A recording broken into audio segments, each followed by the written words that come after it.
யாவரையும் இயேசுவின் நாமத்திலே நான் மிகவும் அன்போடு நான் வரவேற்கிறேன். மிகவும் மகிழ்ச்சி அடைகிறேன். கர்த்தர் மிகவும் நல்லவன். நாம் தேவனை ஆராதிக்கவும் அவரை தொழுது கொள்ளும்படி கர்த்தர் நம்மை பிரித்தெடுத்திருக்கிறார். நம்ம எல்லாம் சேர்ந்து கர்த்தரை துதிப்போம். ஸ்தோத்திரம், ஸ்தோத்திரம், ஸ்தோத்திரம். கர்த்தாவே, அன்பின் பிதாவே, இயேசுவின் நாமத்தில் நம்முடைய சமூகத்தில் நாங்கள் வருகிறோம். துதிகளோடு கூட நம்முடைய வாசலை நாங்கள் பிரவேசிக்கிறோம். கர்த்தாவே, மகத்துவம் உள்ளவரும் நல்லவரும் இரக்கமும் அன்பும் கிருபை உள்ள எங்கள் தேவனே, நம்முடைய அன்பை போல இந்த உலகத்தில் நாங்கள் வேறெங்கும் காணவில்லை. பாவிகளாய், துரோகிகளாய், சத்துருக்களாய் இருக்கும் பொழுது எங்களை தேடி வந்து எங்களை மீட்டெடுத்த அந்த அன்பு மிகப்பெரியது. கர்த்தாவே, இந்த கரத்தில் கொடுக்கிறோம். பாடலை அபிஷேகியும் தேவனுடைய வார்த்தை நீர் எங்களுக்கு பகிர்ந்து தாரும். கரத்தில் கொடுக்கிறோம் இயேசுவின் நாமத்தில் பிதாவே. சேர்ந்து பாடுவோம். இயேசு மிகவும் நல்லவர், அவர் வல்லவர், அற்புதமான காரியங்களை செய்கிற ஒரு தேவன். ஆராதித்து பாடுவோம். இயேசு நல்லவர், பாட்டு பாடுங்கள், என்றும் நல்லவர், தாளம் போடுங்கள். ஓ நன்றி, thank you Lord.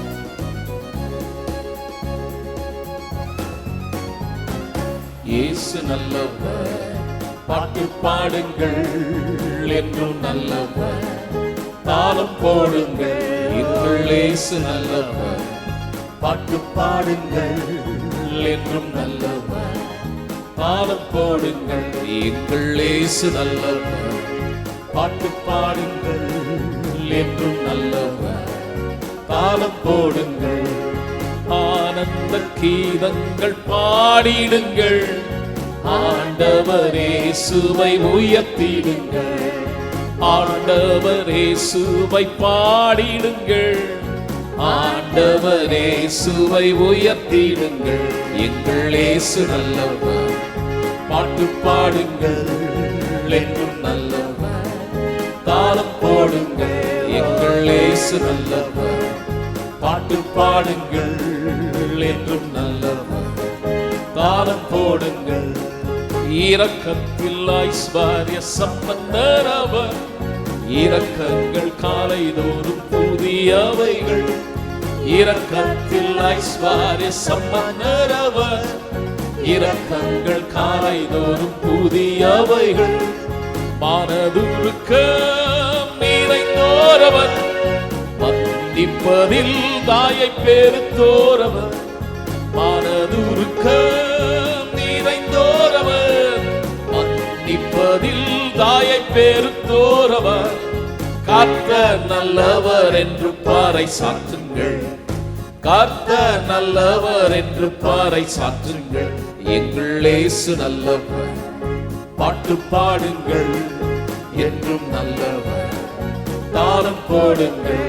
எங்கள் இயேசு நல்லவர், பாட்டு பாடுங்கள், என்றும் நல்லவர், தாளம் போடுங்கள்.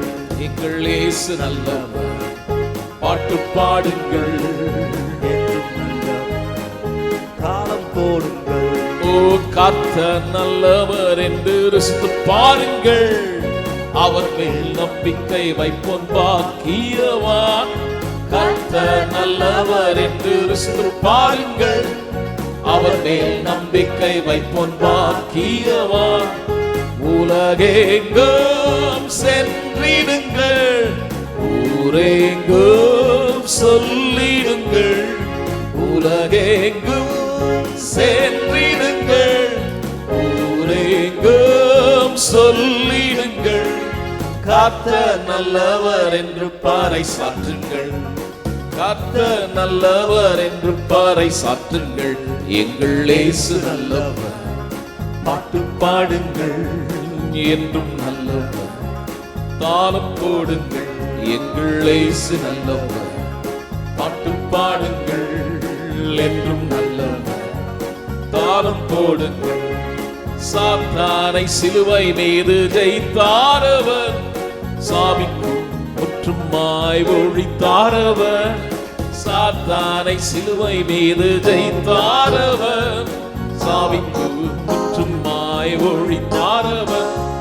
பாதாள வல்லமைகள் பரிகாரிக்க பிறந்தாரவர், பாதாள வல்லமைகள் பரிகாரிக்க பிறந்தாரவர். கர்த்தர் நல்லவர் என்று பாறை சாற்றுங்கள். கர்த்தர் நல்லவர் என்று பாறை சாற்றுங்கள். எங்கள் இயேசு நல்லவர், பாட்டு பாடுங்கள். என்றும் நல்லவர், தாளம் போடுங்கள். எங்கள் இயேசு நல்லவர், பாட்டு பாடுங்கள். என்றும் நல்லவர், தாளம் போடுங்கள். எங்கள் இயேசு நல்லவர், பாட்டு பாடுங்கள். என்றும் நல்லவர், தாளம் போடுங்கள். ஓ இரக்கத்தில் ஐஸ்வர்ய சம்பந்தர் அவர், இரக்கங்கள் காலைதோறும் புதியவைகள். இரக்கத்தில் ஐஸ்வர்ய சம்பந்தர் அவர், இரக்கங்கள் காலைதோறும் புதியவைகள்.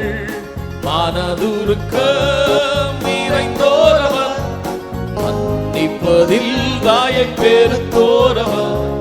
மனதுருக்கம் நிறைந்தோர் அவர், மன்னிப்பதில் தாயை பெருத்தோர் அவர். கர்த்தர் நல்லவர் என்று பாறை சாற்றுங்கள். கர்த்தர் நல்லவர் என்று பாறை சாற்றுங்கள். எங்கள் இயேசு நல்லவர், பாட்டு பாடுங்கள். என்றும் நல்லவர், தாளம் போடுங்கள். எங்கள் இயேசு நல்லவர், பாட்டு பாடுங்கள். என்றும் நல்லவர், தாளம் போடுங்கள். இயேசு நல்லவர், பாட்டு பாடுங்கள். என்றும் நல்லவர், தாளம் போடுங்கள். ஓ மக்கு நன்றி கர்த்தாவே, மக்கு ஸ்தோத்திரம், துதிக்கிறோம். நீர் நல்லவர், இரக்கத்தில் ஐஸ்வர்யம் உள்ள தேவன். பாவிகளாய் துரோகிகளாய் இருந்த எங்களுக்கு இரக்கத்தை காட்டும்படி உண்மையே எங்களுக்காய் தந்தீரே. அந்த அன்பு எவ்வளவு பெரியது கர்த்தாவே. ஒருவேளை ஒருவன் நல்லவனுக்காக மரிக்க துணிமான், ஆனால் பாவிகளாய் துரோகிகளாய் இருந்த பொழுது எங்களுக்காக நீர் மரித்ததினாலே என் அன்பு என்னதென்று விளங்குகிறது என்று சொல்லுகிறதே.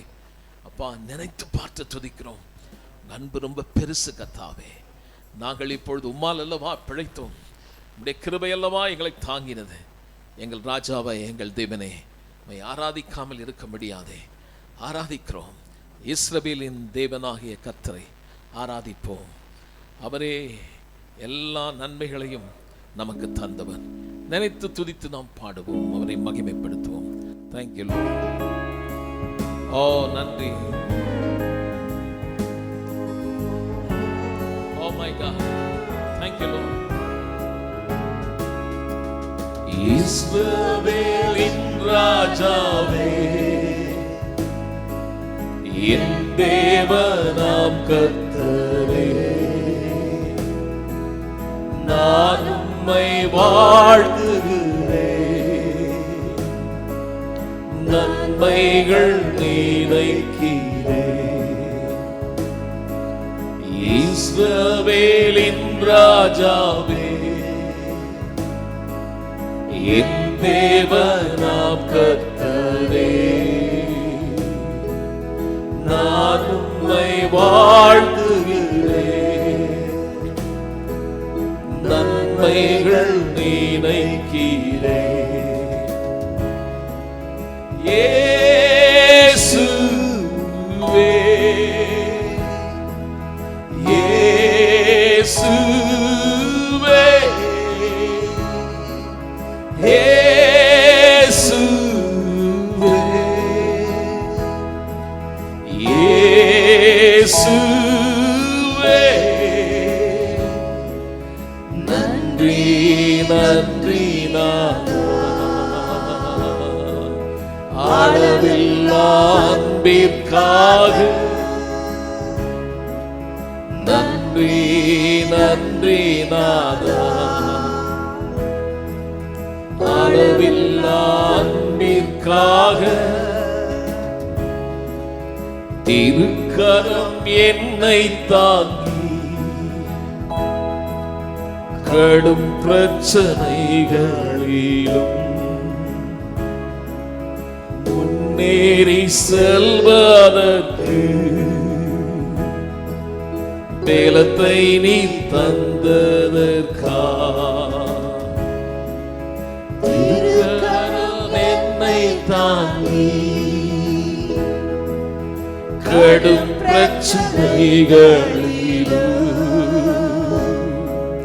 முன்னேறி செல்வதற்கு பலத்தை நீ தந்ததற்கா இயேசுவே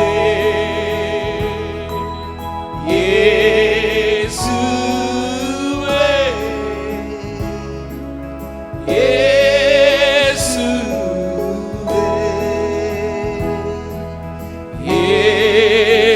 இயேசுவே நன்றி நன்றி நாதா அளவில்லா அன்பிற்காக நன்றி நன்றி நாதா அளவில்லா அன்பிற்காக எதிர்க்கிறவர் முன்பிலும் தள்ளினவர் மத்தியில் பந்தியாயத்தப்படுத்தி அன்பாக கனம் பண்ணி எதிர்க்கிறவர் முன்பில் தள்ளினவர் மத்தியில் பந்தியாயத்தப்படுத்தி அன்பாக கனம் பண்ணி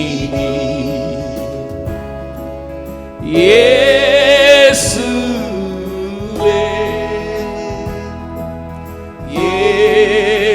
இயேசுவே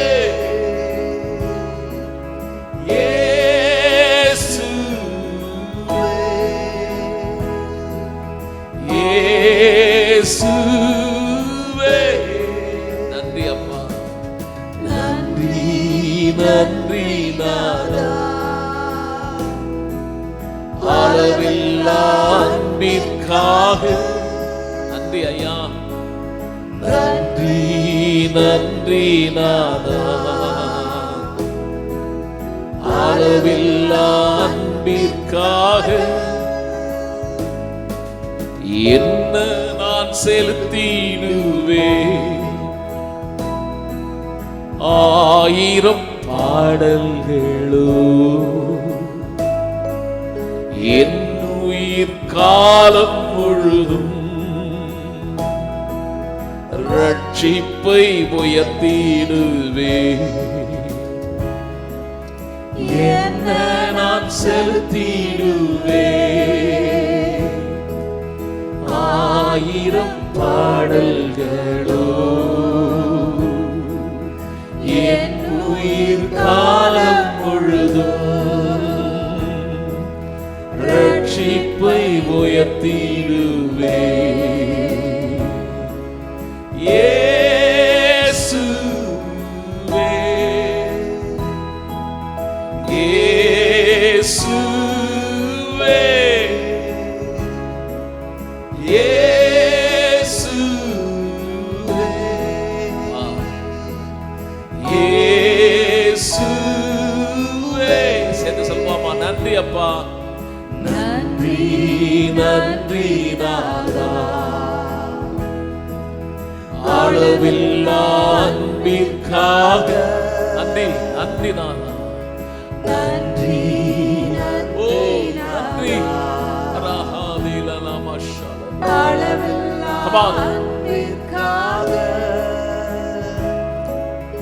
என்ன நான் செலுத்திடுவேன் ஆயிரம் பாடல்களோ என் உயிர் காலம் முழுதும் ரட்சிப்பை உயர்த்திடுவேன் என்ன நான் செலுத்திடுவேன் ஆயிரம் பாடல்களோ என் உயிர் காலம் முழுதும் ரட்சிப்பை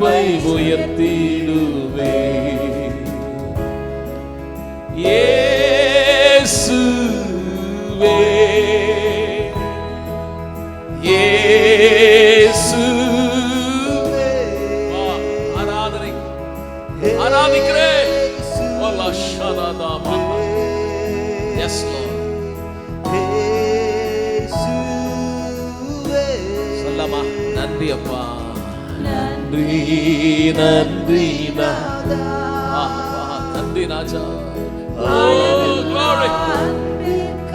சொல்லுவோம் நன்றி நன்றி நாதா, நன்றி நன்றி நாதா, அளவில்லா. One more time. Say நன்றி நன்றி ராஜா, நன்றி நன்றி நாதா, அளவில்லா அன்பிற்காக. உமக்கு நன்றி கர்த்தாவே, உமக்கு ஸ்தோத்திரம் ஸ்தோத்திரம்.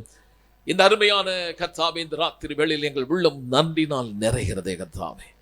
உளையான சேற்றிலும் ஆழமான குழியிலும் நம்பிக்கையற்ற நிலையிலிருந்து எங்களை தூக்கி கர்த்தாவே கண்மலை மேல் உயர்த்தி உம்மோடு கூட எங்களை உட்கார செய்த அன்பு ரொம்ப பெருசு கர்த்தாவே. இன்றைக்கு உம்முடைய கிருபை தானே எங்களை நாள்தோறும் நடத்துகிறது, தொடர்ந்து நடத்தும். இந்த மாலையில் ஆண்டவரே, தேவை உள்ளவர்கள் ஆசீர்வதிக்கப்படட்டும், கலக்கமெல்லாம் நீங்கட்டும்.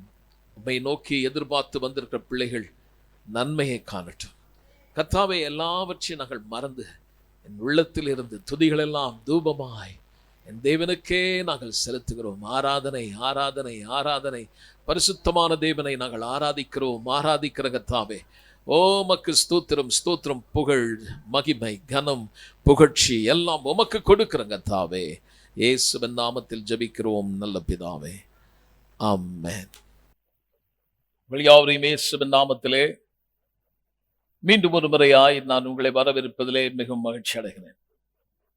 ஆன்லைன் வழியாக எங்களோடு நேரலையிலே தொடர்பு கொள்கிற உங்களையும் மற்றும் எங்கள் சபை விசுவாசிகளையும் மிகுந்த அன்போடு கூட நான் வரவேற்கிறேன். ஒவ்வொரு ஆராதனையிலும் நாம் தேவனை புகழ்ந்து பாடி ஆராதிக்கும்படி தேவனுடைய வார்த்தையில் உள்ள மகத்துவத்தை நாம் விளங்கிக் கொள்ளும் பொழுது, அவர் அந்த கல்வாரி சிலுவையில் நமக்கு என்னவெல்லாம் செய்து முடித்தார் என்பதை நாம் உண்மையாகவே விளங்கிக் கொள்ளும் பொழுது நம்மால் அவரை துதிக்காமல் இருக்கவே முடியாது.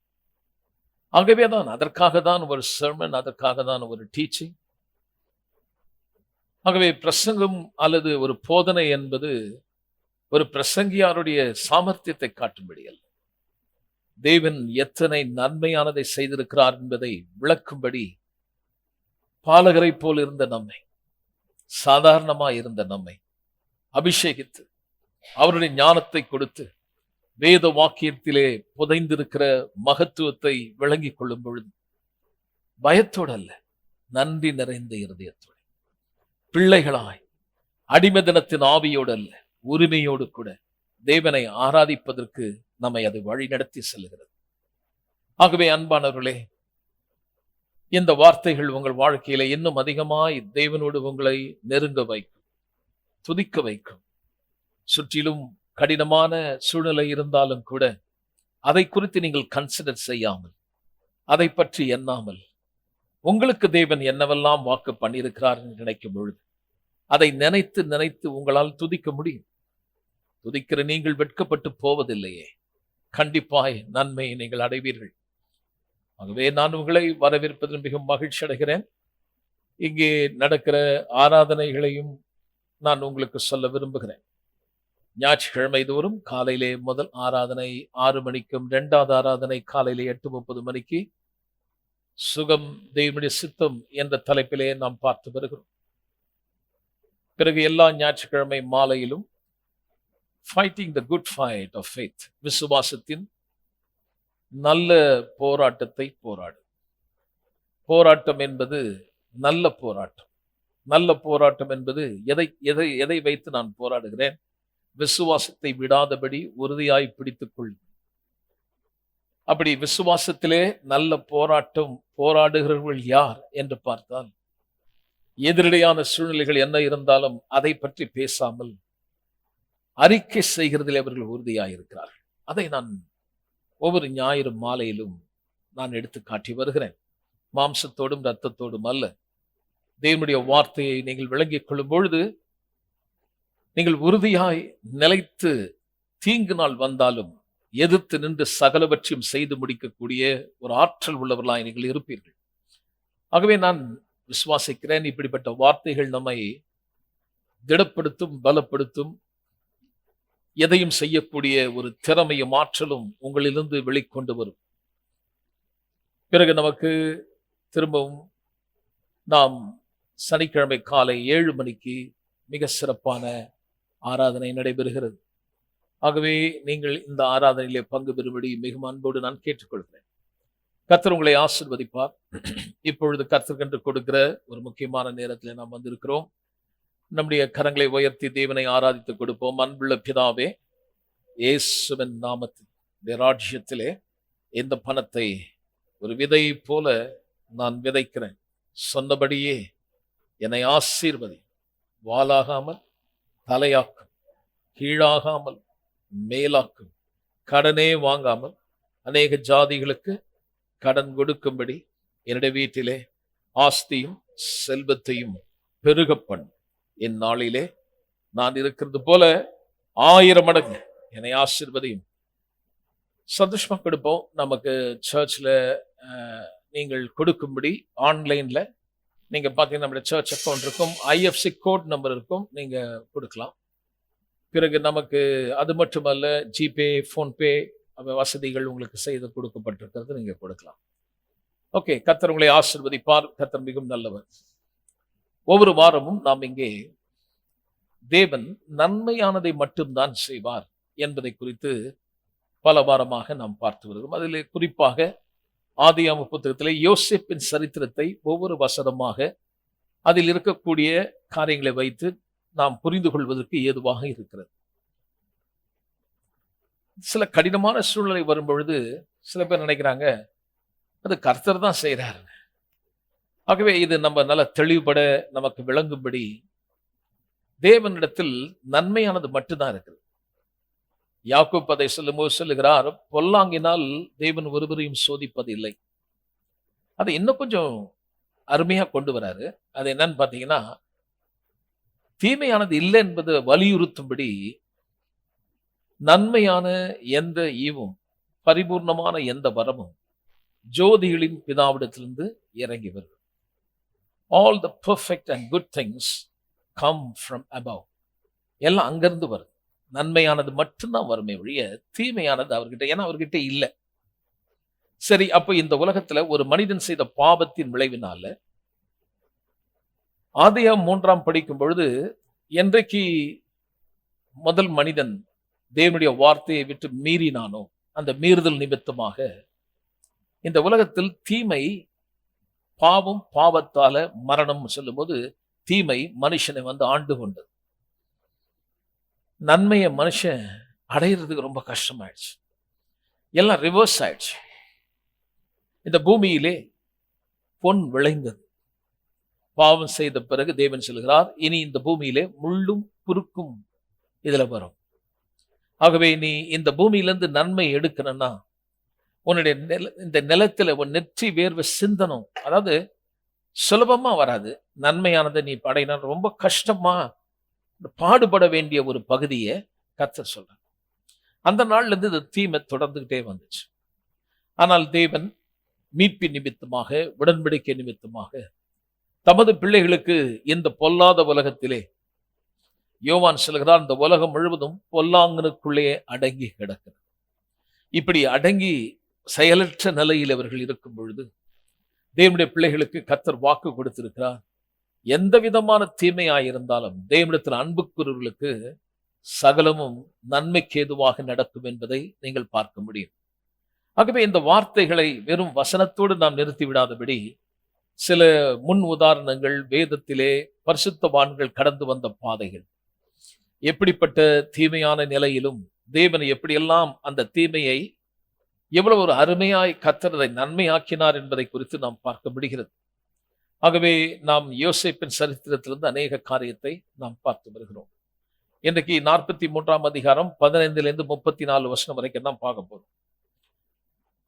இங்கே போன வாரம் நான் சொன்னேன்,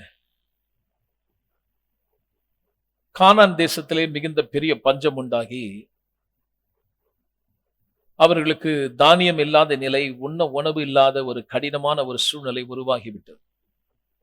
அப்பொழுது தகப்பன் யாக்கோபு தன் பிள்ளைகளை பார்த்து சொல்கிறார், நீங்கள் போய் எகிப்து தேசத்திலே தானியங்கள் உண்டு என்று நான் கேள்விப்படுகிறேன், நீங்கள் போய் தானியங்கள் வாங்கி வாருங்கள் என்று சொல்லும் பொழுது, யோசேப்பின் சகோதரர்கள் அல்லது யாக்கோபின் பிள்ளைகள், குமாரர்கள் எல்லாருமே ஒருவர் முகத்தை வருத்தம் பார்த்தோம். இது என்னன்னு பாத்தீங்கன்னா, நம்ம பார்த்தோம் இல்லையா, யோசேப்பை எப்படி அவர்கள் அடிமையாய் விற்று போட்டார்கள். ஆகவே 20 வருஷத்துக்கு அப்புறம் இந்த எகிப்து தேசத்தை குறித்து சொல்லும் பொழுதே அவர்களுக்கு ஞாபகம் வந்துச்சு. தாங்கள் இழைத்த பொல்லாப்பும் தீங்கும் அவர்களுக்கு ஞாபகம் வந்தது. யாக்கோபு சொல்லுகிறார், தாமதம் பண்ணாதீங்க, போங்க, போய் வாங்கிட்டு வாங்க. இப்படி அவர்கள் போன பிறகு அங்கே யோசேப்பு ஏதோ ஒரு மூலையில இருக்கலாம் அப்படின்னு நினைச்சு வந்திருக்கலாம். ஏனென்றால் அவங்க அடிமையா வித்தாங்க. அந்த பட்டணத்திலே வரும் பொழுது, இன்றைக்கு எப்படி நியூயார்க் சிட்டியோ அது போல அந்த நாள்ல எகிப்து ஒரு பெரிய அற்புதமான ஒரு சிட்டி. எங்கும் கடைகளும் வணிகங்களும், உயர்ந்த பெரிய பெரிய பிரமிட்ஸ், டெக்னாலஜி எல்லாம் ரொம்ப அந்த நாள்லயே ரொம்ப நல்லா பண்ணியிருக்காங்க. இதெல்லாம் பார்த்து வியந்து இருக்கும் பொழுது ஒருவேளை யோசிச்சிருக்கலாம், இந்த தேசத்துல இந்த பட்டணத்துல யோசேப்பு எங்க எந்த மூலையில் இருக்கிறானோ என்பது போல நினைச்சிருக்கலாம். ஆனா அவர்கள் போய் நிற்கிறார்கள் அந்த தேசத்தின் பிரைம் மினிஸ்டர் இடத்திலே. அது யோசேப்பு தான் அவங்களுக்கு தெரியவே இல்லை, கொஞ்சம் கூட அவங்க நினைச்சு கூட பார்க்கல. நான் உங்களுக்கு சொல்றேன் பாருங்க, கர்த்தரிடத்தில் கனவையும் தரிசனத்தையும் பெற்றவன் தேவன் உங்களை அழைத்தது உண்மையானால், உங்கள் வாழ்விலே எந்த விதமான தீங்கையும் ஜனங்கள் கொண்டு வந்து உன் தரிசனத்தையும் உன் கனவையும் அழிப்பதற்கு, உன் எதிர்காலத்தை நிலைகுலைய செய்யும்படி பல ஆலோசனைகள் செய்து கூட இருந்தவர்களே உனக்கு துரோகம் பண்ணினால் திகைத்து கலங்கி போய் பயந்து நிற்க வேண்டிய அவசியம் இல்லை. உன்னை உயர்த்துவேன் என்று சொன்னவர் உண்மை உள்ளவர். அவருடைய வாக்குத்தத்தம் கண்டிப்பாய் நிறைவேறும். இந்த உலகத்தில் நான் சொல்லுகிற எந்த தீய சக்தியும், எந்த மனுஷ ஆலோசனையும், அதிகாரங்களும் எப்படிப்பட்டதாயிருந்தாலும் தேவன் செய்ய நினைத்ததை இந்த பூமியிலே தடுக்க ஒருவனும் இல்லை. பிரியமானவர், அவனை கொண்டு போய் அடிமையாய் விற்று போட்டார்கள். ஆனால் இன்றைக்கு உயர்ந்த ஸ்தானத்திலே அவன் அமர்ந்திருந்தான். அப்பொழுது யோசேப்பு அவர்களோடு கூட பேசுகிறான். நீங்கள் வேவு பார்க்க தான் வந்திருக்கிறீர்கள் என்று சொல்லுகிறான். யோசேப்புக்கு வந்திருக்கிறது தன் சகோதரன் என்று தெரிகிறது. ஆனால் சகோதரர்களுக்கு யோசேப்பை தெரியல. ஏன்னா அவங்களுடைய கொஞ்சம் கூட நினைச்சு கூட பார்க்க முடியல, இப்படிப்பட்ட ஒரு உயர்ந்த ஸ்தானத்தில் அவன் இருப்பான்னு நினைக்கல. ஏன்னா அடிமை பிரைம் மினிஸ்டரா மாறுறதுக்கு வழக்கத்துக்கு மாறான காரியம்.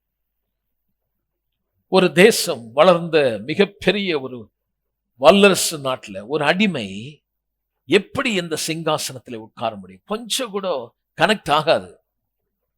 நான் சொல்லுகிறேன், இந்த தேவன் எண்ணுகிறதுக்கும் நினைக்கிறதுக்கும் மிக அதிகமான பெரிய காரியங்களை செய்கிற ஒரு அற்புதமான ஒரு தேவன். உன் சத்ருவுக்கு முன்பாக என் தேவன் உனக்கு ஒரு விருந்தை ஆயத்தப்படுத்தி உன் தலை எண்ணெயால் அபிஷேகம் பண்ணி உன்னை உயர்ந்த இடத்திலே வைக்க அவராலே கூடும். உன்னை காலினால் மிதித்து உன்னை அவமானப்படுத்தி உன்னை ஒன்றுமில்லாமல் ஆக்கி வெறுங்கையோடு உன்னை விரட்டி அடித்தாலும் கூட தேவனிடத்தில் கனவையும் தரிசனம் உடையவனும் இருப்பாயானால், நான் சொல்லுகிறேன், என் தேவன் சொன்னதை இந்த பூமியில எவனும் தடுத்து நிறுத்த முடியாது. அவங்க என்ன சொன்னாங்கன்னா, இந்த கனவு, இந்த சொப்பனம் எப்படி நிறைவேறும் என்றுதான் அவனை கொண்டு போய் அந்த குழியிலேயும் அவனை கொன்று போடுகிற அளவுக்கு அவங்க வந்துட்டார். ஆனால் தேவன் பாருங்க, மிக அற்புதமாய் அவனை அங்கிருந்து வெளியே கொண்டு வந்து போர்த்திபார் என்ற வீட்டிலே அடிமையாக விற்கப்பட்டான். அந்த வீட்டில் அவன் அடிமையாக விற்கப்பட்டாலும் அவனுடைய திறமை, அவனுடைய ஆற்றல் போர்த்திபாரை வியக்க செய்தது. ஆச்சரியப்பட்டான். இப்படிப்பட்ட இந்த மனுஷனுடைய ஞானத்தை கண்டவன் வியந்து போய் ஒரு காரியத்தை அவன் கண்டுபிடித்தான், இவனோடு கூட கர்த்தர் இருக்கிறார் என்பதை தெரிந்து கொண்டான். என கண்பானவர்களே, பிரச்சனை இருக்கும் பொழுதும் போராட்டம் இருக்கும் பொழுதும் நீங்க நினைக்கிறீங்க பிசாசு இந்த வீட்டுல வந்து இருக்கிறான். நிறைய கிறிஸ்தவர்கள் சொல்றதை கேட்டிருக்கோம் பாருங்க. ரட்சிக்கப்பட்ட வீட்டுக்கு போறாங்க ஜெபத்துக்கு, அவங்க சொல்றாங்க உங்க வீட்டுல அசுத்தாவி இருக்குது, சில கட்டுகள் இருக்குன்னு சொல்றாங்க. ஏன்னா அந்த வீட்டு பிரச்சனையை வச்சுட்டு. ஆனா நீங்க கவனிங்க, மிகப்பெரிய பிரச்சனை, உடன்படிக்கை பெற்ற இந்த மகன் அடிமையாய் இருந்தவன், அந்த அடிமைகளோடு அடிமையாய் இருந்தவன். ஆனால் அவனோடு கூட கர்த்தர் இருக்கிறத பார்க்கிறான். ஏன்? காரணம் என்ன? சுற்றி இருக்கிற எந்த சூழ்நிலையும் அவனை கட்டுப்படுத்தவே முடியல. அவனுக்குள் இருந்த கனவு, அவனுக்குள் இருந்த தரிசனம் அவனை உந்துவித்து அவனை டிரைவ் பண்ணி முன்னே கொண்டு போகிறது. அவன் வளர்ச்சியை சுற்றி நெருங்கி நிற்கிற எந்த சாதகமற்ற சூழ்நிலை, தீங்கான காரியங்கள் அவனை ஒன்றும் மட்டப்படுத்தி வைக்க முடியவில்லை. தேவன் அவனை உயர்ந்த நிலைக்கு கொண்டு வந்தார்.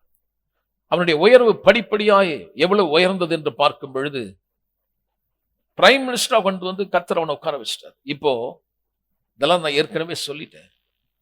சகோதரர்கள் வந்திருக்காங்க. இப்ப சொல்றான், நீங்க வேவு பார்க்க வந்திருக்கீங்க. சொல்றாங்க, இல்ல இல்ல இல்ல, எங்களுக்கு எங்க குடும்பத்தை, அவனுடைய குடும்பத்தை பற்றி சொல்லுகிறான். யோசேப்பை பத்தியே சொல்றான். ஒருவன் காணாமல் போயிட்டான்னு சொல்றான். ஒரு இளையவன் என் தகப்பனோடு கூட இருக்கிறார். நாங்கள் 10 பேர் வந்திருக்கிறோம். தானியம் கொள்ளும்படி வந்திருக்கோம். நாங்கள் உண்மை உள்ளவர்கள் என்று சொல்றோம்.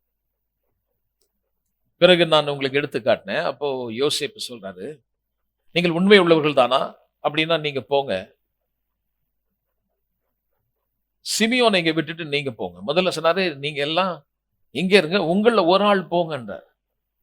அவங்களுக்குள்ள ரொம்ப வேதனையா இருந்தது பாருங்க. சரின்னு சொல்லிட்டு தன் மனதை மாத்திட்டு சொல்றான், சரி சிமியோன் இங்க இருக்கட்டும், மீதி நீங்க 9 பேரும் போங்க, போயிட்டு பென்யமீனை கூட்டிட்டு வாங்க அப்படின்னு சொல்றான். நீங்கள் உண்மையுள்ளவர்களாய் இருப்பீர்களானால், நீங்கள் வேவுகாரர்கள் இல்லை என்றால், நீங்கள் போய் பென்யமீனை அழைத்து வாருங்கள் என்று சொல்ல. அப்படி போகும்போது தகப்பன் சொல்றாரு, தகப்பனுக்கு மனசே இல்லை. ரூபன் வந்து அவ்வளவு அந்த இடத்துல, நாட் ரூபன், நீங்க பார்த்துக்கும்போது யூதா 4வது பையன் அப்பா கூட கன்வின்ஸ் பண்றான். நான் எடுத்து காட்டின அவங்க அவருடைய மனசாட்சியில குத்தப்பட்டு, நம்ம செய்த தப்பு தான் இன்னைக்கு இவ்வளவு பெரிய பிரச்சனையில இருக்குது, நம்மள செய்யாத தப்ப நம்ம மேல பழி சுமத்தி நம்மளை கொல்ல பாக்குறாங்க, ஜெயில போட்டுருவாங்கன்ற ஒரு பயத்துல ரொம்ப கலங்கி போறான். வீட்டுக்கு போய் எல்லாவற்றையும் விவரித்து சொல்லும் பொழுது தகப்பனுடைய உள்ளம் சுக்கு நூறா உடை. இந்த இப்படிப்பட்ட ஒரு சூழ்நிலையில பென்யமீனை கொடுங்கன்னு சொல்லும் பொழுது தகப்பனுக்கு மனசே இல்லை. ஏன்னா ஏற்கனவே ஒரு பையனை அனுப்பி அவனை வந்து செத்துட்டான்னு சொல்லி ஒரு உடையை கொண்டு வந்து காட்டினாங்க. இப்ப இவனை அனுப்பி வச்சா இவங்க என்ன பண்ணுவாங்கன்னு தெரியல என்ற ஒரு பயம். வயதான காலத்துல 20 வருஷமா மனசாட்சியே இல்லாம தன்னுடைய தகப்பனுடைய முகத்தை பார்த்து முகம் துக்கத்தோட போறதும் துக்கத்தோட வந்தோம், கொஞ்சம் கூட இவங்க உள்ளமே அசையல. ஆனா தேவன் எப்படி பாருங்க, இப்படி கல் நெஞ்ச காரணம் கூட கர்த்தர் மாற்றுகிற ஒரு தேவன் என்பதை நான் போன வாரம் உங்களுக்கு எடுத்து காட்டினேன். மிக தேவன் அவனை, யூதாவை கர்த்தர் மாற்றுகிறார், அவன் பேசுகிறான். அப்போ யாக்கோபு சொல்றாரு, நல்லவன் நீங்கள் நாங்க நல்லவர்கள் சொன்னீங்களே, அது எப்படி உங்களால நிரூபிக்க முடியும்னா, இங்க இருந்து சில கிஃப்ட் எடுத்துட்டு போங்க. உண்மை உள்ளவன் என்பதற்கு எப்படி அடையாளம்? பை கிவிங், கொடுப்பதை குறித்து போன வாரம் நான் உங்களுக்கு சொன்னேன். சோ இந்த கிஃப்ட் எல்லாம் எடுத்துட்டு இப்போ வராங்க. அப்பா கொடுத்த கிஃப்ட் பென்யமீன் மற்றும் அந்த சாக்கு பையில அவங்க வாங்கின தானியத்துக்கான பணத்தை யோசேப்பு உள்ள வச்சு கட்டிட்டான். அந்த பணமும் பிறகு தானியம் வாங்குறதுக்கான ரெட்டிப்பான பணத்தை எடுத்துக்கிட்டு வராங்க. இதுதான் என்னுடைய சூழ்நிலை. இன்றைக்கு நான் உங்களோடு எடுத்து காட்ட போகிறேன், சகோதரர்கள் எப்படி இந்த உணர்ச்சி பொங்கும் கடல் அப்படியே மூழ்கியடிக்கப்பட்ட ஒரு சூழ்நிலையை இந்த சம்பவத்தில் நம்ம பார்க்க போறோம். 45ஆம் அதிகாரம் 15-34 பார்த்தீங்கன்னா, அவர்கள் எப்படி ஒரு உணர்ச்சி பூர்வமாய் மாறினார்கள் என்பதை குறித்து நீங்க பார்க்க முடியும். இந்த 15ஆம் அதிகாரம் 15வது வசனத்தை நான் படிக்கிறேன். 15, 16, 17. அப்பொழுது அவர்கள் காணிக்கையும் தங்கள் கைகள் இரட்டிப்பான பணத்தையும் எடுத்துக்கொண்டு பென்யமீனையும் கூட்டிக் கொண்டு பிரயாணப்பட்டு எகிப்துக்கு போய் யோசேப்பின் சமூகத்திலே வந்து நின்றார்கள். பென்யமீன் அவர்களோடு கூட வந்திருக்கிறத யோசேப்பு கண்டு தன் வீட்டுக்கு விசாரணைக்காரனை நோக்கி, இந்த மனிதரை வீட்டுக்கு அழைத்து கொண்டு போய் சாப்பாட்டுக்கு வேண்டியவைகளை அடித்து ஆயத்தம் பண்ணு, மத்தியானத்திலே இந்த மனிதர் என்னோட கூட சாப்பிடுவார்கள் என்றான். அவன் தனக்கு யோசேப்பு சொன்னபடியே செய்து இந்த மனிதரை யோசேப்பின் வீட்டுக்கு அழைத்து கொண்டு போனான். இவங்க செகண்ட் ட்ரிப், 2வது தடவை வராங்க தானியம் வாங்கறதுக்காக. யாக்கோப்பு வீட்டுக்கு போய், அதாவது கானான் தேசத்துக்கு போய் பென்யமீனையும் கூட்டிக்கிட்டு காணிக்கையும் எடுத்துக்கிட்டு சாக்கு பையில இருந்த அந்த பணத்தையும் பிறகு தானியத்தை வாங்குறதுக்கான பணத்தையும் கையில எடுத்துட்டு வராங்க. இப்படி வரும் பொழுது அங்க நடந்த சம்பவம் என்ன பார்த்தீங்கன்னா, யோசேப்புக்கு முன்பா வந்து நிக்கிறாங்க. He invite them to his house for lunch. வீட்டுக்குள்ள சாப்பாடுக்காக கூப்பிடுறான். அங்க ஒரு காரியம் நடக்குது. They were filled with emotion, fear, relief, gratitude, joy, all mingled together. அதாவது அந்த இடத்துல பார்த்தீங்கன்னா எமோஷன் வருது, பயம், ஒரு ரிலீஃப், அந்த ஒரு இவ்வளோ நாள் இருந்த கஷ்டத்திலிருந்து ஒரு ஒரு வெளியில வரக்கூடிய ஒரு அந்த சிறையிருப்பு வரக்கூடிய ஒரு உணர்ச்சி இந்த சகோதரர்கள் மத்தியிலே ஒவ்வொருத்தருக்கும் ஒவ்வொரு விதமா நடக்குது. சில பேருக்கு பயம் உண்டாயிடுச்சு, ஒருத்தருக்கு ரிலீஃப் ஆயிடுச்சு. அப்புறம் பார்த்தீங்கன்னா அவங்களுக்குள்ள ஒரு பெரிய எல்லாருக்கும் ஒரு பெரிய நன்றி நிறைந்த உள்ள வந்துருச்சு, பெரிய சந்தோஷம். இப்படி இந்த இடத்துல பார்த்தீங்கன்னா சகோதரர்கள் யோசேப்பு சகோதரர் கூடும்பொழுது இந்த உணர்ச்சிகள் பலவிதமா இங்க செயல்பட்டது. சரி, இப்ப நான் இதை குறித்து உங்களுக்கு சொல்ல நான் விரும்புகிறேன். எண்ணங்கள் ரொம்ப முக்கியங்க.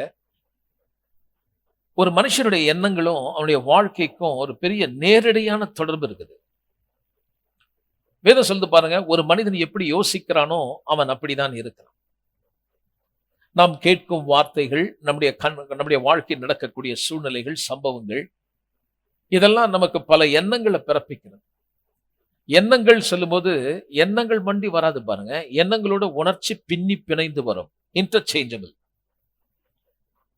ஏதாவது ஒரு காரியத்தை நீங்க கேள்விப்பட்டீங்கன்னா, காதுல கேட்டீங்கன்னா, ஒரு வார்த்தை வந்து உங்ககிட்ட வந்து அடையுதுன்னா, எண்ணங்கள் மட்டும் வராது, எண்ணங்களோட உணர்ச்சியும் கலந்து.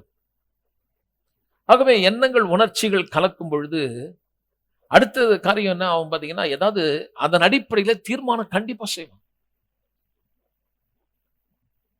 அப்ப அந்த தீர்மானத்தை செய்த பிறகு அதை செய்ய தொடங்குறாங்க, கண்டிப்பா அதை செய்வாங்க. அப்புறம் எதை செய்றீங்களோ அதுதான் உங்களுக்கு பழக்கமாயிடும். எது பழக்கமோ அதுதான் உங்களுடைய வாழ்க்கையில கேரக்டரா மாறும். அதனால இந்த எண்ணங்கள் உணர்ச்சிகளை சும்மா அப்படி ஒதுக்கிட முடியாது. இது வந்து ஒரு முடிவுக்கு கொண்டு போற டெஸ்டினி, வாழ்க்கையில ஒரு முடிவுக்கு கொண்டு போகக்கூடிய ஒரு காரியம். ஆகவே இதை நம்ம வந்து தள்ளிட முடியாது, ரொம்ப முக்கியம். இது உணர்ச்சியும் மனசில் வரக்கூடிய எண்ணங்கள் வந்து பாத்தீங்கன்னா, வாலிப வயதுல வரக்கூடிய எண்ணங்களும் வயதானவர்களுக்கு வரக்கூடிய எண்ணங்கள் எதுவா இருக்கட்டும், அது கண்டிப்பா அந்த வாழ்க்கையில ஒரு மனுஷனை தப்பான எண்ணங்கள்ல இருந்து அழிச்சிருங்க. அதனால அந்த எண்ணங்களை குறித்து நம்ம ரொம்ப ஜாக்கிரதையா இருக்கணும். தவறான எண்ணங்கள், தவறான உணர்ச்சிகள் ஒரு கனவை அழிச்சிடும், எதிர்காலத்தையும் அழிச்சிடும். ஒரு வாலிபன், ஒரு வாலிப பெண் வாழ்க்கையில எந்த கனவும் இல்லாம தப்பான எண்ணங்கள் வழியாக அந்த உணர்ச்சியிலே போயிட்டு இருந்தா எதிர்காலமே அழிஞ்சிடும். குடும்பங்கள்ல கூட எப்ப பார்த்தாலும் தப்பான எண்ணத்தோட அப்படியே அதுலயே உணர்ச்சியில நீங்க ஆயிட்டீங்கன்னா வாழவே பிடிக்காதுங்க, செத்துறணும் போல தோணும். அதனால இந்த எண்ணங்கள் உணர்ச்சிகள் என்பது சாதாரண விஷயம் இல்லை. அதை நம்ம வந்து கவனிக்க வேண்டிய ஒரு பகுதி பாருங்க. அதுல சில பேர் எப்படிலாம் சிக்கி போய் அழிந்திருக்கிறார்கள். சில பேருக்கு கோபம், கசப்பு, வெறுப்பு, காழ்ப்புணர்ச்சி, இதெல்லாம் ஒரு மனுஷன் வாழ்க்கையில் அழிச்சிடும். ஆனா நான் உங்களுக்கு எடுத்து காட்ட விரும்புகிறேன், தேவன் இந்த உணர்ச்சிகள் மத்தியில சில காரியத்தை செய்யறாரு. இங்க ஒரு காரியத்தை நான் காட்ட வேண்டும். 12 சகோதரர்கள் ரொம்ப நாள் பொறுத்து எல்லாரும் ஒன்னா வராங்க. ஒரு பெரிய உணர்ச்சி பூர்வமான ஒரு சூழ்நிலைங்க உருவாயிடும். யோசேப்பின் சகோதரர்களுக்குள்ள ஒரு பெரிய பயம் உண்டா. சாப்பாடு கூப்பிடுறான், வந்து லஞ்ச் சாப்பிடுங்கன்னு கூப்பிடுறாங்க. அதை கேட்ட உடனே உனக்கு ரொம்ப பயம் உண்டாயிடுது பாருங்க. 18வது வசனத்தை படிக்கிறேன், அந்த உணர்ச்சியை பாருங்க. யோசேப் சொல்றான், இவங்களுக்கு வந்து சாப்பாடுக்கு என்னோட கூட வந்து அவங்க சாப்பிட்டோம் அப்படின்னு சொல்றான். அதை கேட்ட உடனே இவங்களுக்கு என்ன ஆகுது பாருங்க. தாங்கள் யோசேப்பின் வீட்டுக்கு கொண்டு போகப்படுகிறதை அவர்கள் கண்டு பயந்து, அவன் சொன்ன உடனே இவங்களுக்கு பயம் வந்துச்சு. எதுக்கு நம்மள சாப்பிட கூப்பிடுறாங்க? யூசுவலா பாத்தீங்கன்னா எகிப்தியர் எபிரேயரோட கலந்து சாப்பிட மாட்டாங்க. இவன் சாப்பாடுக்கு தான் கூப்பிடுறானா, என்ன பண்ண போறான்ற ஒரு பயம் வந்துருது. முன்னாடி நம்முடைய சாக்குகளில் இருந்த பணத்து நிமித்தம் நம்மேல் குற்றம் சுமத்தி நம்மை பிடித்து சிறைகளாக்கி நம்முடைய கழுதைகளை எடுத்துக்கொள்ளும்படிதான் நம்மை கொண்டு போகிறார்கள் என்று தங்களுக்குள்ள பேச ஆரம்பிச்சிட்டான். அவன் சொன்னா சாப்பாடுக்கு வாங்கன்னு சொல்லிட்டான். ஆனா இவங்களுக்கு அந்த வார்த்தை வேறு விதமான எண்ணங்களை அவங்களுக்கு பிறப்பிக்குது. அது என்னன்னு பாத்தீங்கன்னா, அவங்க தானியம் வாங்கினாங்க. தானியம் வாங்கும்போது காசு கொடுத்தா வாங்கினாங்க. ஆனா வழியில போய் பார்க்கும் பொழுது சாக்கு பையை திறந்து பார்த்தா காசு கொடுத்து வாங்கின அந்த பணம் அந்த தானிய பை உள்ளே இருக்குது. இப்ப இவங்களுக்கு பயமாயிடுச்சு. இதனாலதான் இப்ப நம்மளை கூப்பிட்டு நம்மள சாப்பாடுக்கு வான்னு சொல்லி நம்மளை கொண்டு போய் சிறைப்படுத்த போறானோ, இருக்கிற கழுதையும் எடுத்துக்குவானோ என்ற ஒரு பயம் இவங்களுக்குள்ள வந்துச்சு. எப்படிப்பட்ட அந்த ஒரு சூழ்நிலையை கொஞ்சம் கண்ணு முன்னாடி கொண்டு வருகிறேன். சில நேரங்கள் நமக்கு நன்மை நடக்கிறதுக்கு கிட்ட வந்துட்டோம். ஆனா நம்முடைய எண்ணங்கள் தப்பா வரும் சில நேரத்துல. சில பேரை பார்த்திருக்கேன் பாருங்க, நன்மைகள் கிட்ட வர நேரத்துல விட்டுருவாங்க. பயந்து என்ன நடக்க போதோ, ஏது வரப்போதோ. நான் சொல்றேன், என்ன நடந்தாலும் பொறுமையா இருங்க. வாக்கு பண்ணவர் உண்மை உள்ளவர். ஏறக்குறைய எல்லாம் கிட்ட வந்தாச்சு. கிட்ட வந்த பிறகு ஐயோ என்ன ஆகும் என்ற பயத்துல, சாதகமா இல்ல, வேற மாதிரி இருக்குது, சில செய்திகள் வருது. உடனே நீங்க அந்த கன்க்ளூஷன் போயிடக்கூடாது. இவங்களுக்குள்ள ஒரு பயம் இருந்தது பாருங்க. அவங்க பார்த்த சம்பவத்தோட அதை கனெக்ட் பண்றாங்க. நான் சொல்றேன், நம்முடைய வாழ்க்கையில சில காரியங்கள் நடந்து கொண்டிருக்கிற காரியத்தோட கனெக்ட் பண்ணி இப்படிதான் ஆகுமோ என்று நீங்க நினைக்க கூடாது. நான் சொல்கிறேன், தேவன் பெரிய திட்டங்களை உங்களுக்காக வைத்திருக்கிறார். அவருடைய பிள்ளைகளாகிய உங்களுக்கு ஒரு சேதமும் ஏற்படாது. அவரை நம்பின நீங்கள் வெட்கப்பட்டு போவதில்லை. ஒருவேளை கலங்கி இப்பொழுது பல செய்திகள் வந்து உங்களிடத்திலே வந்து நீங்கள் கேள்விப்படுகிற காரியம், நடந்து முடிந்த சம்பவங்கள் உங்களை பயமுறுத்தி கொண்டிருந்தால், இதுதான் என்னுடைய வீட்டில் இப்ப வந்திருக்கு என்ற அறியாத காரியத்தை தெரிந்தது போல முடிவெடுக்காதீங்க. அறியாத காரியத்தை தெரிந்தது போல முடிவெடுத்து வர வேண்டிய நன்மையை நீங்க தடுத்துடாதீங்க. பொறுமையா இருங்க. இவ்வளவு காலம் பொறுமையா இருந்த நீங்கள் வர வேண்டிய நன்மை கிட்ட வர நேரத்தில் நீங்கள் அந்த நன்மைக்கு தடையா இல்லாதபடி பொறுமையா இருந்து பாருங்கள். நான் சொல்கிறேன், விசுவாசமும் பொறுமையும் மிக அவசியம். அப்பதான் நீங்க வாக்குத்தத்தத்தை சுதந்திரிக்க முடியும். இங்க இவங்களுடைய வாழ்க்கையில நடந்த சம்பவம் என்னன்னு பாத்தீங்கன்னா, அந்த சாக்கு மூட்டையில பணம் இருந்ததே, அதுக்கு தான் இவங்க அப்படி இமேஜினேஷன் பண்றாங்க. ஆனா அப்படிலாம் ஒண்ணும் இல்லை பாருங்க. ஆக மொத்தம் இந்த இன்விடேஷன் கிடைச்ச உடனே உங்களுக்கு பயம் வந்துச்சு. அடுத்து நான் சொல்ல விரும்புகிறேன், ஒருபொழுதும் நம்முடைய உணர்ச்சிகள் தேவனுடைய வசனத்துக்கு எதிராக விடவே கூடாது. கர்த்தர் சில நேரத்தில் அந்த எமோஷனை பயன்படுத்துறாரு பாருங்க. யோசேப்பும் அவருடைய சகோதரர்களும் குடும்பத்துல ஃபேமிலி ஃபீஸ்டுக்காக தான் கூப்பிடுறான். ஏன்னா இவங்களுக்கு தெரியாது இந்த யோசேப்பு தான். இப்போ சகோதரருடைய பயம் இப்படி இருந்தது. குற்றம் சுமத்துவார்களாம், சிறையில் போடுவார்களாம், இருக்கிறதையும் எடுத்துக்குவாங்களா என்ற பயம் இருந்தது. இப்ப 19 22 வரைக்கும் பாருங்க, இவங்க போறாங்க எங்க யோசேப்பின் வீட்டுக்கு, டுவர்ட்ஸ் ஜோசப்ஸ் ஹவுஸ். அவங்க போயிட்டு இருக்காங்க. போகும்பொழுது கூட்டிட்டு போறவங்க கிட்ட பேசுறாங்க பாருங்க. 19 நான் படிக்கிறேன், 19 22 வருஷம் வரைக்கும். யோசேப்பின் வீட்டு விசாரணைக்காரனிடையிலே சேர்ந்து வீட்டு வாசற்படியில அவனோட பேசுகிறார்கள். ஆண்டவனே, நாங்கள் தானியம் கொள்ளும்படி முன்னே வந்து போனோம். நாங்கள் தங்கும் இடத்தில் போய் எங்கள் சாக்குகளை திறந்து பார்த்தபோது நாங்கள் நிறுத்து கொடுத்த நிறையின்படியே அவனவன் பணம் அவனவன் சாக்கின் வாயிலே இருக்க கண்டோம். அதை நாங்கள் திரும்பவும் எங்கள் கையில் கொண்டு வந்திருக்கிறோம். மேலும் தானியம் கொள்ளும்படி வேறே பணமும் எங்கள் கையிலே கொண்டு வந்திருக்கிறோம். நாங்கள் முன் கொடுத்த பணத்தை எங்கள் சாக்குகளில் போட்டது என்னார் என்று அறியோம் என்றார்கள். இவங்களுக்குள்ள ஒரே பயம். they start confessing. அவங்க சொல்றாங்க, நாங்க ஏற்கனவே வந்தோம், தானியம் வாங்க வந்தோம். தானியம் வாங்கணும், பணத்தை கொடுத்து தான் வாங்கணும். ஆனா அந்த பணத்தை அந்த சாக்கு பையில போட்டு கட்டி வச்சிருக்காங்க, எங்களுக்கு தெரியாது.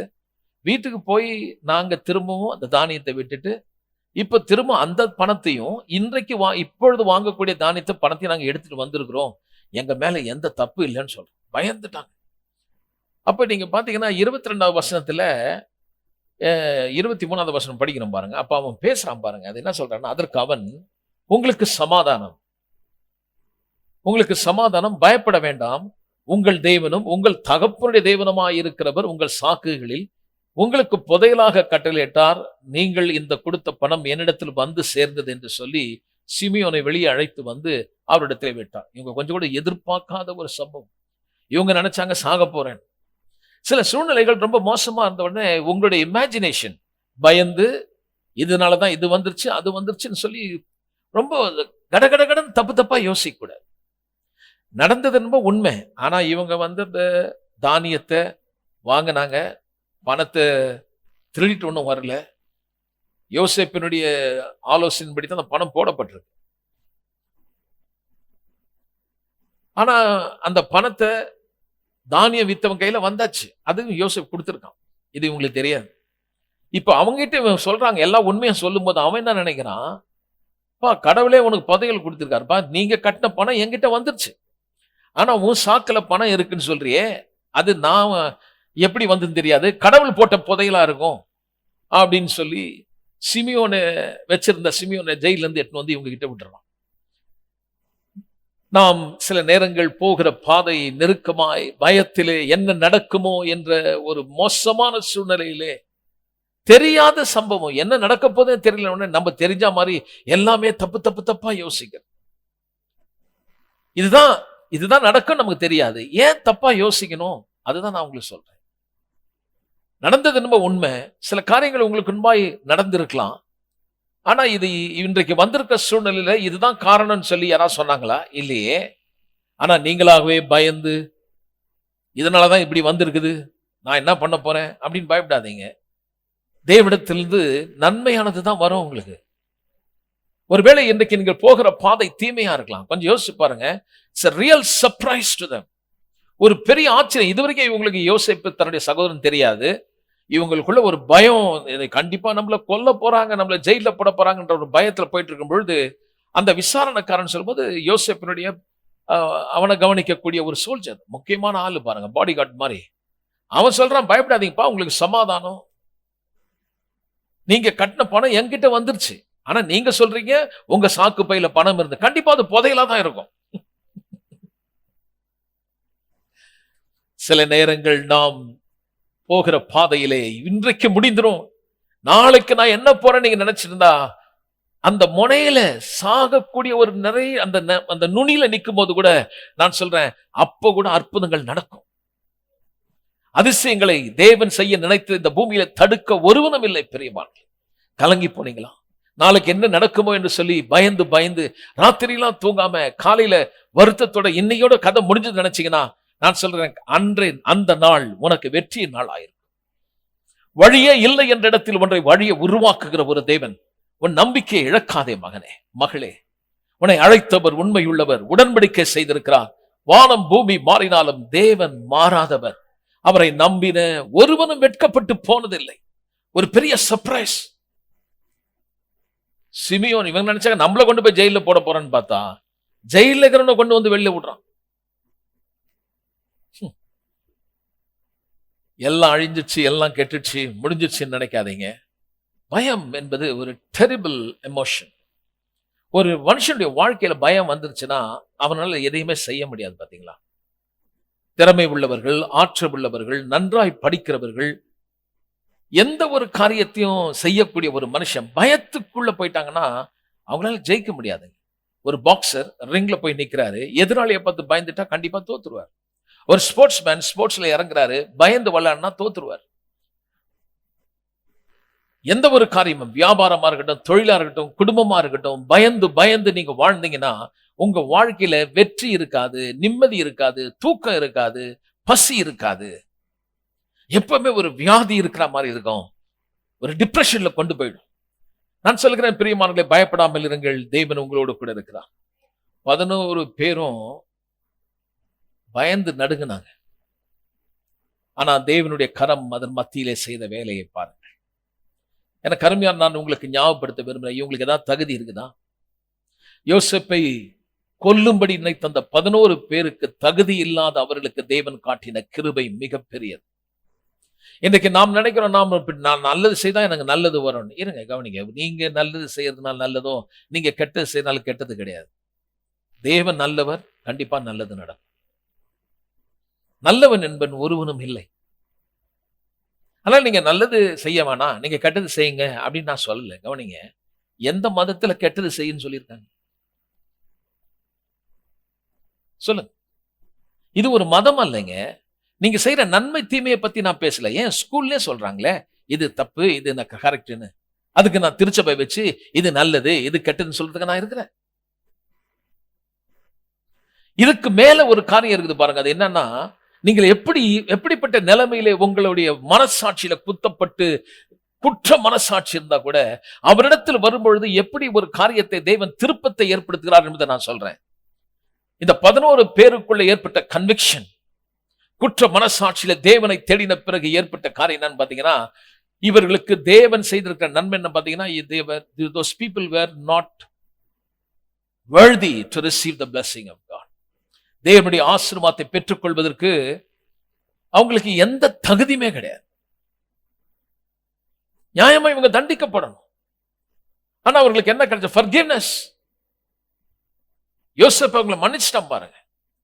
நான் சொல்கிறேன் பிரியமானவர்களே, எதை குறித்தும் கவலைப்படாதீர்கள். இவரிடத்தில் வந்துட்டீங்கன்னா எப்பவும் குற்ற மனசாட்சியோட நான் இன்னைக்கு அப்படி பண்ணிட்டேன், அதனாலதான் இன்னைக்கு என் குடும்பத்தில் இப்படி வந்திருக்கு அப்படின்னு சொல்லி நீங்க என்றைக்கோ செய்த ஒரு தீங்கு இன்னைக்கு என் வீட்டுல வந்துருச்சுன்னு நினைச்சீங்கன்னா, மனம் திரும்பினால் கர்த்தரை ஏற்றுக்கொண்டது உண்மையானால், நான் சொல்ல கிழக்குக்கும் மேற்குக்கும் எவ்வளவு தூரமோ அவ்வளவு தூரமாய் உங்கள் பாவங்களை கர்த்தர் அகற்றி இருக்கிறார். பிசாசு எப்பவுமே குற்றப்படுத்துவான். நீ செய்த அதனாலதான் இன்னைக்கு இந்த வாழ்க்கையில் இப்படி துன்பப்படுற. உன் பிள்ளைகளால உனக்கு இப்ப கஷ்டம், உன் புருஷனால கஷ்டம். ஏன்னா அவங்க செய்தது, உன் பாட்டி செய்தது, உன் தாத்தா பண்ணாரு, உன் மாமா பண்ணாரு, இல்ல நீ செய்த என்று பிசாசு உன்னை குற்றப்படுத்தும் பொழுது நீங்கள் உண்மையாய் ரட்சிக்கப்பட்டீர்களா? கர்த்தரிடத்தில் வந்தது உண்மையானால், நான் சொல்லுகிறேன், உன் பாவங்களை கர்த்தர் மன்னித்தது மட்டுமல்ல, எல்லா சாபங்களும் உன்னை விட்டு தொலைந்தது. There is a great hope. ஒரு பெரிய நம்பிக்கை. அப்ப நீங்க நினைக்கலாம் எனக்கு தகுதியே இல்லை. அதுதான் நான் சொல்றேன், தகுதி இல்லாதவர்களுக்கு தேவன் காட்டும் அன்பு பெருசு. அதுதான் கிருபை என்று வேதம் சொல்லுகிறது. இவங்களுக்கு என்ன தகுதி இருக்குது? பவுல் சொல்லுகிறார், எதை குறித்தும் கவலைப்படாதீர்கள். பிலிப்பியர் 4:6 சொல்லுது, ஒன்றை குறித்தும் நீங்கள் கவலைப்படாமல். ஒரு பெரிய பிரச்சனை பாருங்க. பிலிப்பிற்கு எழுதின நிருபத்தை நீங்க படிக்கும் பொழுது, பவுல் சிறைச்சாலையில் இருக்கிறார். சபை ரொம்ப துன்பப்படுது. இவர் உள்ளே இருந்து வெளியில விடுதலையா இருக்கவங்களுக்கு கடிதம் எழுதுறாரு. நியாயமா இவர் கவலைப்படணும். அவர் சொல்றாரு, வெளியில இருக்கிறவங்களுக்கு கவலைப்படாம இருங்க. அந்த 4ஆம் அதிகாரம் தொடங்கும் சொல்றாரு, கர்த்தருக்குள் எப்பொழுதும் சந்தோஷமாயிருங்க. எங்கிருந்து எழுதுறாரு? ஜெயில இருந்து எழுதுறாரு. நான் நினைக்கிறேன், இந்த காலத்துல ஊழியம் பண்றவங்க அல்லது ஏதாவது தங்க வாழ்க்கையில கொஞ்சம் கஷ்டம் வந்தா அதை மிகைப்படுத்தி நான் கர்த்தருக்காக எவ்வளவு கஷ்டப்படுறேன்றத கொண்டு வராங்க, ஹைலைட் பண்றாங்க. நான் யாருடைய மனதை புண்படுத்த சொல்லல, சில நேரங்கள் அப்படி வருது பாருங்க. இன்றைக்கு நிறைய திருச்சபையில மிஷனரிஸ் மற்றும் கிராம பகுதியில ஊழியம் செய்வர்களுக்கு ரொம்ப கஷ்டம். சில பேர் என்கிட்ட தொடர்பு கொள்றாங்க, அவங்க ரொம்ப கஷ்டப்படுறாங்க இல்லையா? ஆனா இங்க பாத்தீங்கன்னா ஒரு கஷ்டமான சூழ்நிலையில அதை எப்படி பாக்குறாருன்னு பாத்தீங்கன்னா, வெளியில இருக்கவங்க சொல்றாரு, பிரச்சனை நிறைய நடக்குது. அவர் சொல்றாரு, கவலைப்படாதீங்க, சந்தோஷமா இருங்க. திரும்பவும் சொல்லுகிறேன், கர்த்தருக்குள் எப்பொழுதும் சந்தோஷமா இருங்க. எப்படி சொல்றாரு பாருங்க. ஒரு தடவை சொல்ல, again I say rejoice in the Lord. கர்த்தருக்குள் சந்தோஷமா இருங்க. Again I say, நான் திரும்ப சொல்லுகிறேன், சந்தோஷமா இருங்க.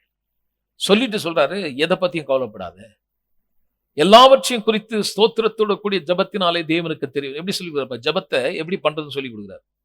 ஸ்தோத்திரத்தோடைய ஜபம்னா, இப்ப எனக்கு அவங்க சூழ்நிலை பாருங்க. அப்ப எப்படின்னு பாத்தீங்கன்னா, ரொம்ப துன்பப்படுத்துறாங்க, சபை மக்களை சிலுவையில அறையிறாங்க, எண்ணெய் குப்பரையில போடுறாங்க, பிள்ளைகளை அடிக்கிறாங்க, எங்க வேலைக்கு போக முடியல, சபை மக்கள் பயந்துட்டு இருக்கான்.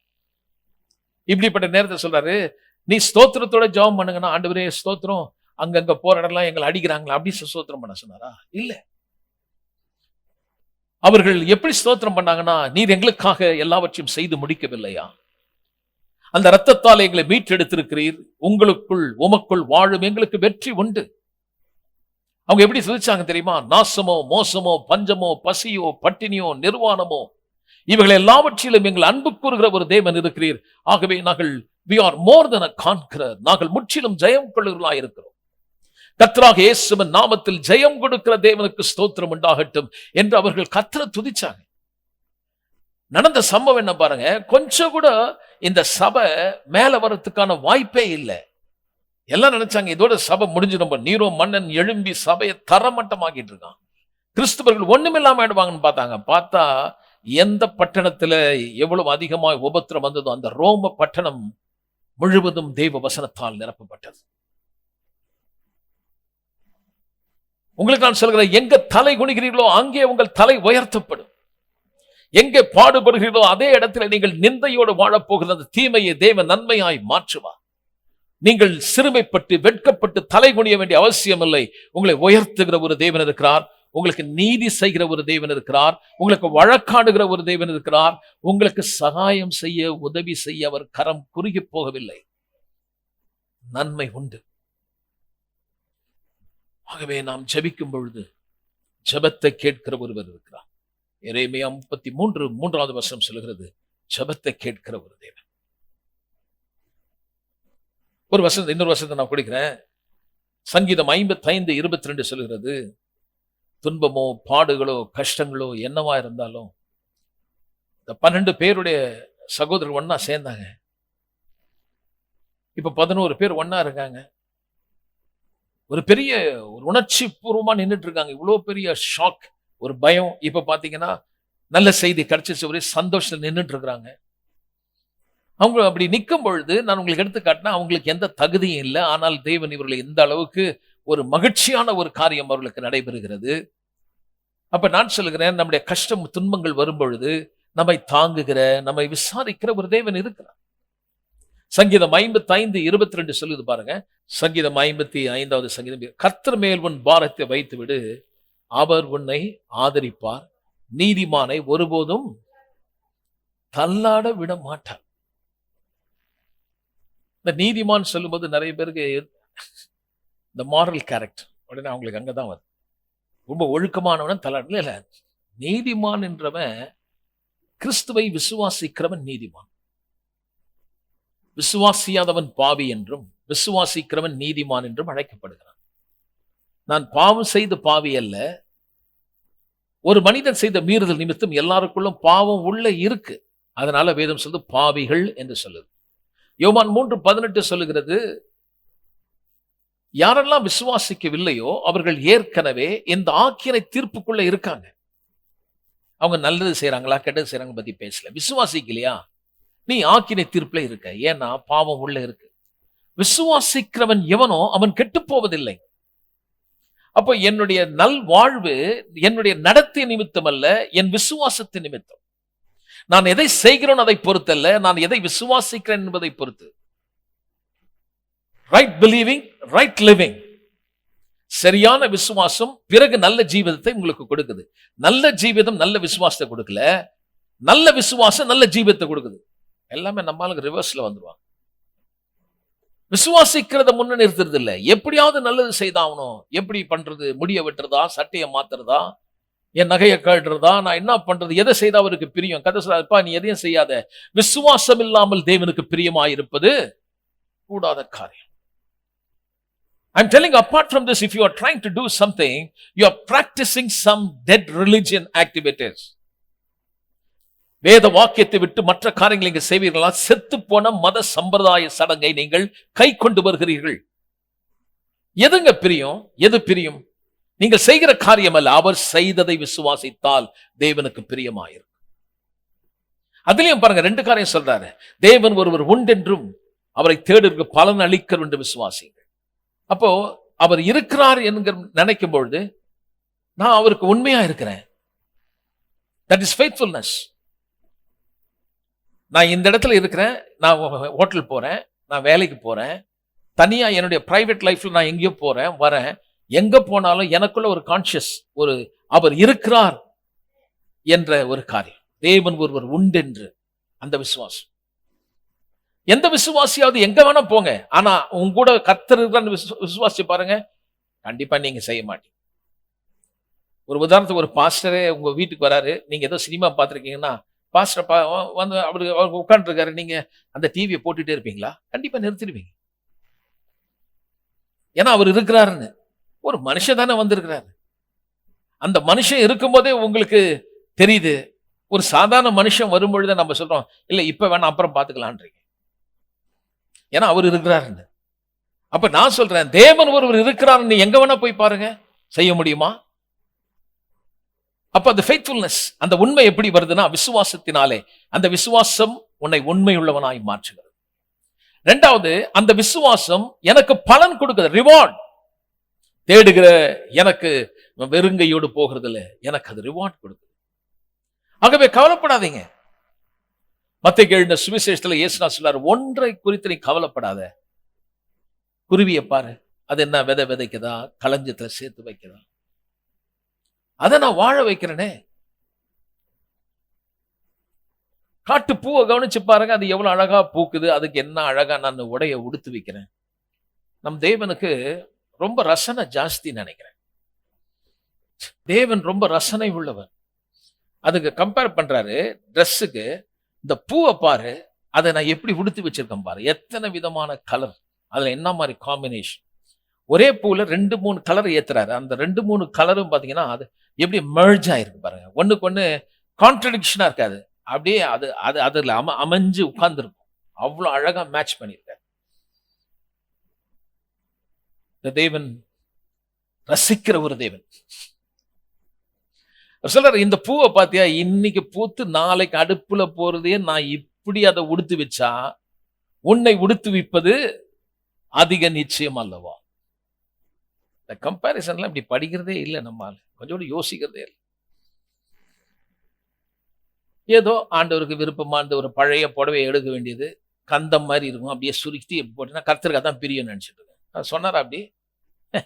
அப்படியே சொன்னார் இல்லையே மகனே. சார், நீ கவலைப்படாத. சாப்பாடுக்கோ சட்டைக்கோ உன்னுடைய புடவைக்கோ இதெல்லாம் கவலைப்படாத.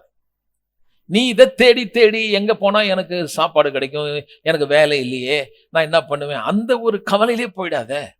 என் ராஜ்யத்தை தேடினா இதெல்லாம் உன்னை தேடி வரும்.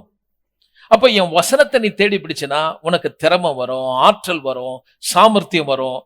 உனக்கு நான் பலனை கொடுப்பேன், பணத்தை சம்பாதிக்க பலனை கொடுப்பேன், எல்லாம் உன்னை தேடி வரும். ஒரு ஆளு பணத்தையோ பொருளையோ தேடி போறவன் இழந்துருவான். ஆனா ஒரு மனுஷனுக்குள்ள திறமை ஆற்றல் இருந்தா அவனை தேடி வரும். அவனை விட்டு போகாது செல்வம், அவனை சுத்திக்கும். நான் சொல்லுகிறேன், தேவ ராஜ்யத்தை நீதியை திரும்ப தான் சொல்றாரு. எப்படி திரும்ப இருக்கும்? இட் ஷால் பி ஆடட், உனக்கு கூட கொடுக்கப்படும். ஆகவே நான் சொல்ல, பயத்துக்கு இடம் கொடுக்காதீங்க. வழிகளெல்லாம் நீ கர்த்தரை நினைத்துக்கொள். நீதிமொழி 3:5-6 வசனத்துல, 3ஆம் அதிகாரம் 5-6 சொல்றாரு, உன் வழிகளெல்லாம் கர்த்தரை நினைத்துக்கொள், அவரே அதை வாய்க்க செய்கிறவர். சரி, யோசேப்பினுடைய சகோதரர்களுக்கு பயம் ஏன் வந்ததுன்னா, அவங்க தப்பு பண்ணாங்க. ஜோசப்பை கொண்டு போய் குழியில போட்டு நினைக்கும் போதே எனக்கு ரொம்ப ஆச்சரியமா இருக்கு. அதாவது கூட பிறந்தவங்க இவ்வளவு பெரிய துரோகம் பண்ணாக்கா அதை சீக்கிரமா மன்னிக்க முடியாதுங்க. அதுவும் இவன் ரொம்ப திறமையானவன். அப்பா இவனை சாப்பாடு கொடுத்து அனுப்பிச்சிருக்காரு. இவனுக்கு எங்க இருக்கான்னு தெரியல. போய் இவன் இந்த பாலடை கட்டியும் சாப்பாடும் கொடுத்து அனுப்பிச்சிருக்காரு பாருங்க. இதை எடுத்துட்டு வரான். எடுத்துட்டு வந்தவன் கையில இருந்து சாப்பாடை வாங்கி கொண்டு போய் குழியில போட்டான். குழியில போட்டுட்டு மேல உட்காந்து சாப்பிட்றான். இவனுங்க அண்ணமாருங்க தம்பியை குழியில போட்டான். அவன் கெஞ்சுறான் பாருங்க, என்னை தூக்கி விடுனா, அண்ணா என்னை தூக்கி விடுங்க. கொஞ்சம் கூட ஈவு இரக்கம் இல்லாதவன். எல்லாத்தையும் சாப்பிட்டுட்டு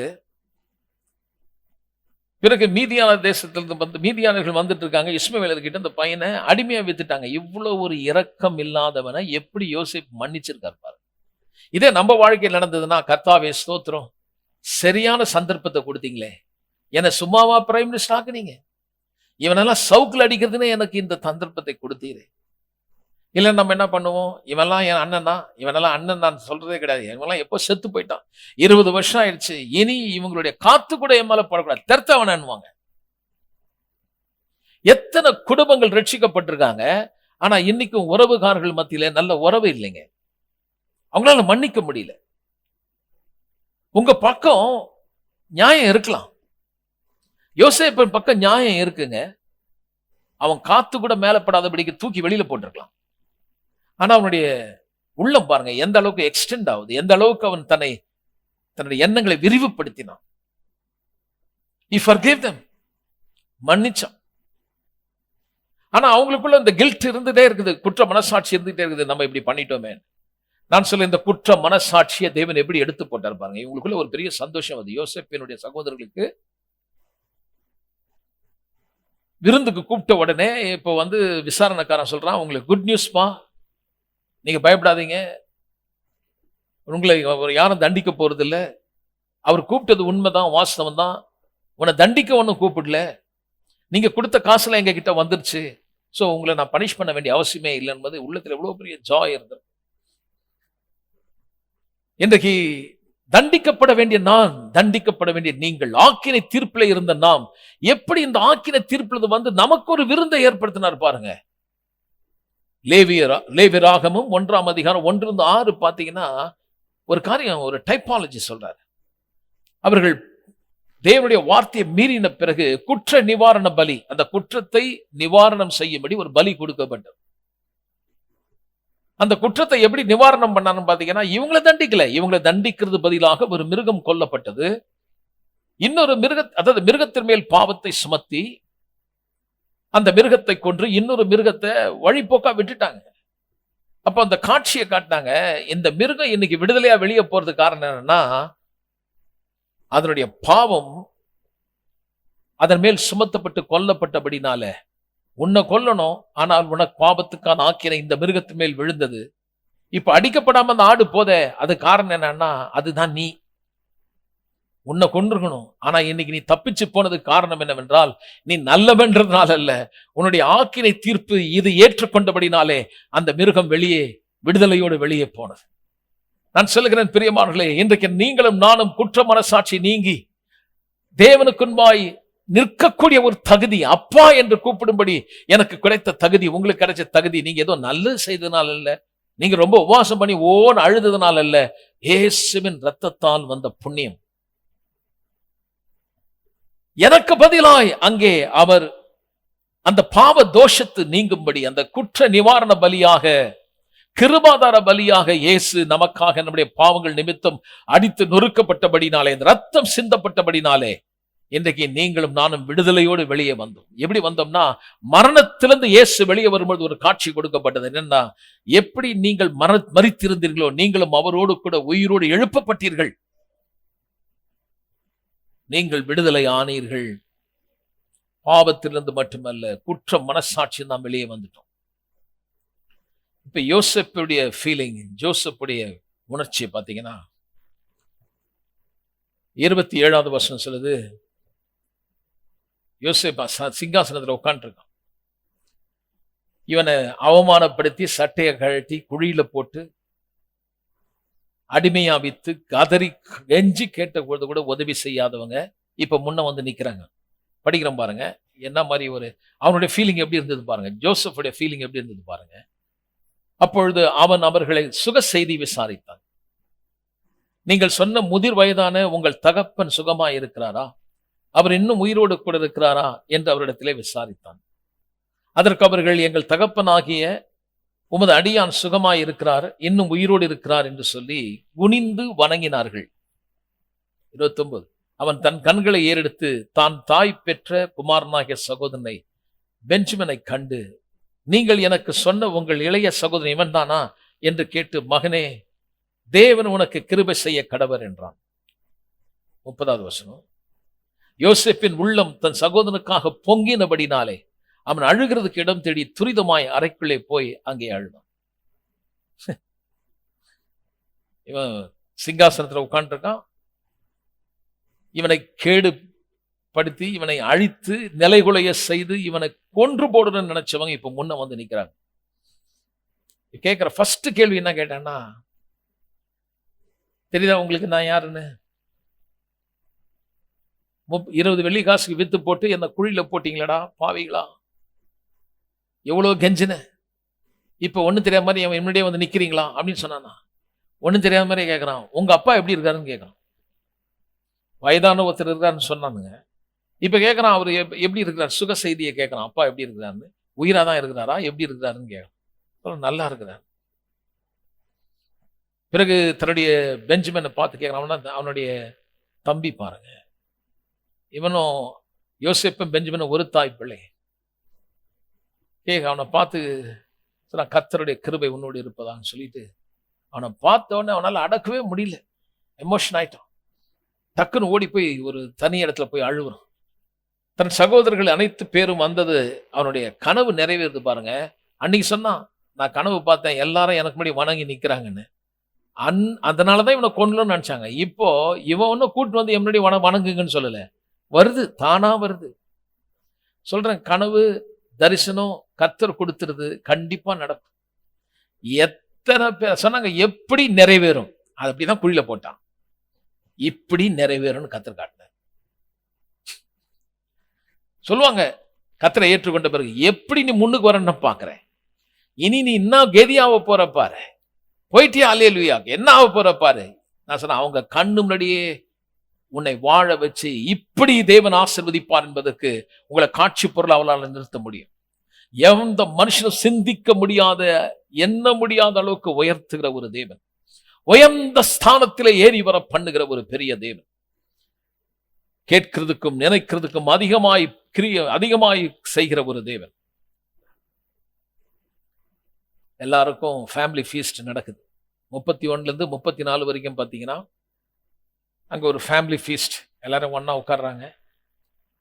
இதுல முக்கியமா கவனிக்க வேண்டியது என்னன்னா, அவன் எகிப்து தேசத்தை மால் மாதிரியே இருக்கான், அவன் எகிப்து தேசத்தை உடையவனா இருக்கிறான். எகிப்தியர்கள் எபிரேயரோட உட்கார்ந்து சாப்பிடவே மாட்டாங்க. இப்ப நீங்க பாத்தீங்கன்னா அங்க ஒரு காரியம் நடைபெறுகிறது. 31. பின்பு அவன் தன் முகத்தை கழுவி வெளியே வந்து தன்னை அடக்கிக் கொண்டு போஜன வையுங்கள் என்றான். சாப்பாடு வைக்கிறாங்க. எகிப்தியர் எபிரேயோட சாப்பிட மாட்டார்கள். அப்படி செய்வது எகிப்தியருக்கு அருவருப்பா இருக்கும். ஆகையால் அவனுக்கு தனிப்படவும் அவர்களுக்கு தனிப்படவும் அவனோட சாப்பிடுகிற எகிப்தியருக்கு தனிப்படவும் வைத்தார்கள். இப்ப கூட இது வரைக்கும் ரிவீல்.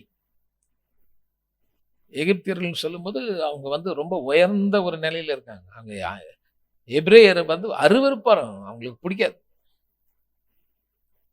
அவ்வளவு மட்டமா பார்த்தாங்க. ஸோ எல்லாருக்கும் எகிப்தியருக்கு தனி சாப்பாடு, யோசேப்பு டேபிள்ல யோசேப்புக்கு தனி, அது சாப்பாடுலாம் ஒன்று தான். ஆனால் அவன் தனியாக உட்கார்றான், பிறகு அவனோடு கூட இருக்கவங்க இன்னொரு பக்கம் தனியாக உட்கார்றாங்க, சகோதரர்கள்லாம் தனியாக உட்கார்றாங்க.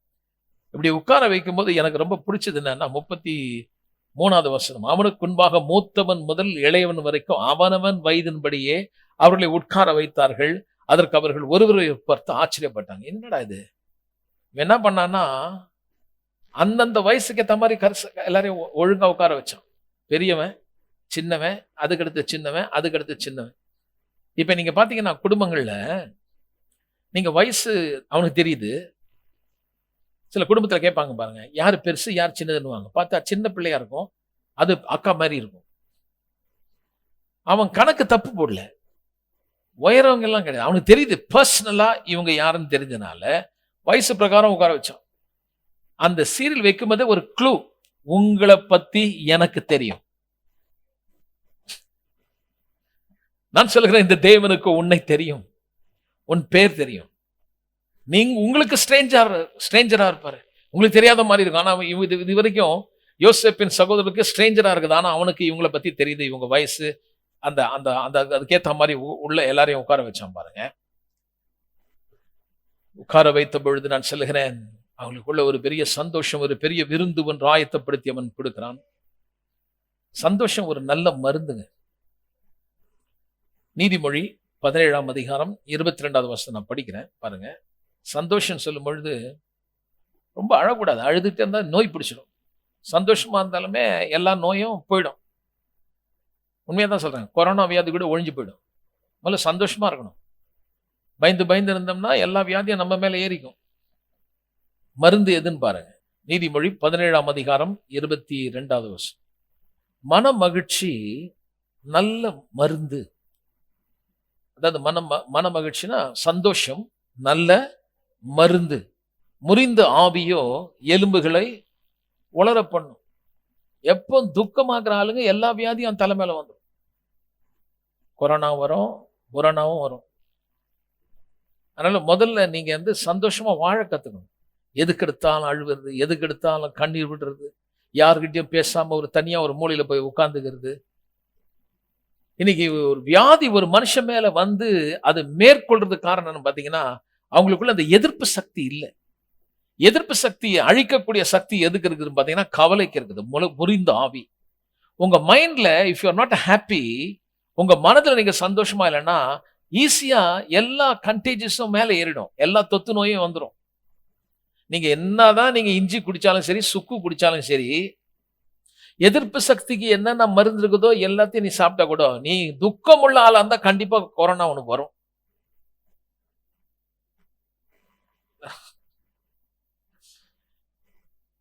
கவலைப்படக்கூடாது.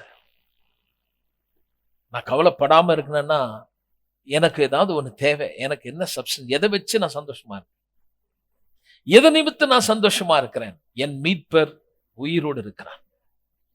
நான் தேடுகிற, நான் ஆராதிக்கிற என் தேவன் எனக்குள்ளே வாழ்கிறான். எனக்கு பதிலளிக்கிற ஒரு தேவன், என்னை கரம் பிடித்து என்னை நடத்துகிற ஒரு தேவனாய் இருக்கிறார். ஆகவே எனக்கு அன்பா நான் சொல்றேன், ஒரு பெரிய மகிழ்ச்சி எப்போ வந்ததுன்னு பாத்தீங்கன்னா, இதுல they were celebrating. காரணம் என்ன பாத்தீங்கன்னா, யோசேப்பால இவ்வளோ பெரிய சந்தோஷம் வந்தது காரணம் என்னன்னா, he was able to forgive them. அவங்க அண்ணன் எல்லாம் மன்னிக்கிற ஒரு இருதயம் இருந்துச்சு பாருங்க. வீட்லயும் சரி, நீங்க எங்க இருந்தாலும் அந்த சூழ்நிலையே நல்லா ஆகணும்னா நீங்க கொடுக்கறத பொறுத்துதான். நீங்கள் கொடுக்கும் நல்ல வார்த்தை, உங்களுக்கு விரோதமா ஜனங்க செய்தா கூட நீங்க அவங்கள மன்னிச்சு பாருங்க, நல்ல வார்த்தையை சொல்லி பாருங்க, கண்டிப்பா அந்த சூழ்நிலையே மாறிடும். 20 வருஷமா குடும்பத்துல சண்டையும் பிரச்சனையுமா இருந்த குடும்பம் கூட யாராவது ஒருவர் இனிஷியேட்டிவ் எடுத்து மன்னிச்சு பாருங்க, குடும்பம் நல்லா ஆயிடும். அது மட்டுமா, நீங்க நல்லா ஆயிடுவீங்க. ஆனா அவங்க மன்னிக்காம இருந்தாங்கன்னா அது அவங்களுக்கு இருக்கும், அந்த கசப்பு அவங்களுக்கு இருக்கும், எல்லா பிரச்சனையும் அவங்களே தான் போய் சந்திக்கும். நீங்க உள்ளத்துல கசப்போட வாழாதீங்க. சொல்லலாம், இல்ல பாஸ்டர் அநியாயமா பண்ணிட்டாங்க. அப்படிதான் பண்ணாங்க, யோசேப்புக்கு அநியாயமா தான் பண்ணாங்க. ஆனா அவனுடைய அவனுக்குன்னு தனக்கு உயர்ந்த நிலை வரும் பொழுது அதை இன்ஃப்ளூயன்ஸ் பண்ணி அதை பயன்படுத்தி அவங்கள பழி வாங்கல. பாத்தீங்களா? அப்ப நீங்க உயர்ந்து வரும் பொழுதெல்லாம், நல்லா வரும் பொழுது, உங்களை தீமைப்படுத்தி உங்களை தீங்கு செய்து உங்க குடும்பத்தை கெடுத்தவங்களை பழி வாங்கணுன்ற எண்ணத்தோட நீங்க உயர்ந்து வராதீங்க. சில பேர் ஒருத்தர் என்கிட்ட சொன்னாரு, நான் ரொம்ப கஷ்டப்பட்டேங்க, எங்க குடும்பத்துல எங்க சொந்த ஜனங்க எங்களை ரொம்ப அவமானப்படுத்திட்டாங்க, அதனாலேயே நான் கஷ்டப்பட்டு வைராக்கியத்தோட படிச்சேன். நல்லதுதான். ஆனா அவங்களுக்காக நீ படிச்சேன்னு சொல்லும் போது எனக்கு ஆச்சரியமா இருக்கு. ஏன் நீ அவங்களுக்காக என்னத்துக்கு நீ படிக்கணும்? உனக்காக நீ படி. இல்ல அவங்க கண்ணு முன்னாடி நான் வாழ்ந்து காட்டணும், அவங்க முன்னாடி நீங்க வாழ்ந்து காட்டணும் அவசியம் கிடையாது. நான் வாழணும்னு நினை. அவங்க வாழ்ந்து காட்டணும்னு அர்த்தம் பழி வாங்க போறீங்களா? அவங்கள நீங்க ஏதாவது செய்து அவங்களுக்கு பாடம் கற்றுக் கொடுக்க போறீங்களா? நான் ஒன்று சொல்றேன் பாருங்க, யாரையும் மாற்ற முடியாது. உங்களை மாத்திக்கிட்டா நீங்க நல்லா இருப்பீங்க. நீங்க நல்லான பிறகு அவங்கள மாத்தலாம்னு சொல்லிட்டு நீங்க பழி வாங்குறதும் அந்த வேலையில நீங்க இறங்கிட்டீங்கன்னா உன்னுடைய உயர்வு, உன்னுடைய பணம், உன் குடும்பம், you will lose your peace. இவ்வளவு நாள் கஷ்டப்பட்டு மேல கூட அது உனக்கு எந்த லாபமும் உனக்கு கொடுக்காது. ஆனா நீங்க மன்னிச்சு பாருங்க, அவங்கள கூப்பிட்டு ஒரு விருந்து ஒண்ணு கொடுத்து பாருங்க, எல்லாம் சரியாயிடும்.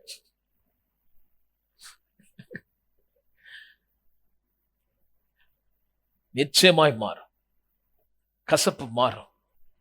சோ நான் என்னுடைய செய்தி உங்களுக்கு என்னன்னா, கிவ், கொடுங்கள், உங்க அன்பை கொடுங்க, இனிஷியேட்டிவ் எடுங்க. கர்த்தர் உங்களுக்கு பெரிய காரியத்தை வைத்திருக்கிறார். கர்த்தர் உங்களை ஆசீர்வதிப்பாராக. ஜெபிப்போம். அன்பின் பிதாவே, நன்றியோடு உம்மை துதிக்கிறோம். நீர் எவ்வளவு நல்லவர். நாங்கள் பாவிகளாய் துரோகிகளாய் இருக்கும் பொழுது நீர் எங்களை மன்னித்ததை நாங்கள் அறிந்திருக்கிறோம். அன்பு ரொம்ப பெருசு. சகோதரர்கள் செய்த தீங்கு, அவங்களுக்குள்ள இந்த குற்ற மனசாட்சி பயத்தை கொடுத்தது. அவங்க செய்த தீமையினால கண்டிப்பா நம்ம இதனால சிறைக்கு போகிறோம், கர்த்தர் நம்மளை தண்டிக்க போறான்னு நினைச்சாங்க. ஆனா ஒரு செய்தி வந்தது, இல்ல உங்களுக்கு புதையல் கிடைச்சிருக்கு, உங்களுக்கு பொக்கிஷம் கிடைச்சிருக்கு. நான் சொல்லுகிறேன் பிரியமானவர்களே, இயேசுவின் இரத்தத்தாலே கிறிஸ்துவை குறித்து அறிகிற அறிவு, அந்த கல்வாரி சிலுவையில் இயேசு செய்து முடித்த அந்த மகத்துவம் என்ன தெரியுமா? இந்த பொக்கிஷத்தை, இந்த புதையலை உங்களுக்குள்ள நீங்க பெற்றிருக்கிறீர்கள்.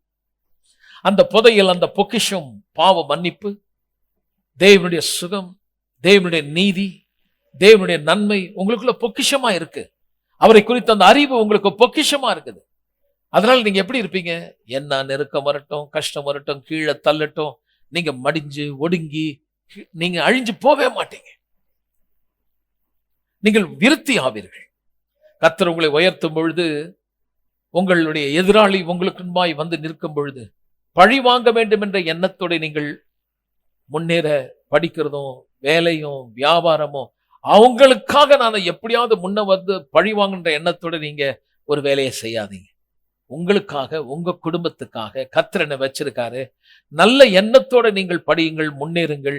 அப்பதான் உங்களால மற்றவர்களுக்கு பிரயோஜனமா இருக்க முடியும். அப்படி ஒருவேளை நீங்கள் அவர்களை சந்திக்க நேரிட்டால் அவர்களை மன்னியுங்கள், ஒப்புரவாயிடுங்க. இதை போல ஒரு சந்தோஷம் இந்த உலகத்துல எதுவுமே இல்லைங்க. கசப்பை விட்டுட்டு நீங்க மன்னிச்சிட்டீங்கன்னா அதை போல ஒரு சந்தோஷம் இந்த உலகத்தில் எதுவுமே இல்லை. எனக்கு தேவன் செய்த இந்த நன்மையை யோசிக்கிறேன். நான் சத்ருவா இருக்கும் பொழுது என்னை மன்னித்த தேவன் எவ்வளவு நல்லவர். அப்பா, எங்களை உங்களை போல மாற்றி இருக்கீங்க ஆண்டவரே. கொஞ்சம் நாங்கள் உங்க உதவியோடு கொஞ்சம் முன்னேறி செல்லும் பொழுது, உயர்ந்து வரும் பொழுதெல்லாம் யாரையும் நாங்க பழி வாங்கணும், அவங்க மேல கசப்பு வெறுப்போடு அல்ல, அதே அன்பு, அதே மன்னிக்கிற இருதயத்தோட உதவி செய்கிற பிள்ளைகளாக நாங்கள் வாழ எங்களுக்கு நீ போதித்ததுக்காய் ஸ்தோத்திரம். தொடர்ந்து நடத்தும் இயேசுவின் நாமத்தில் பிதாவே.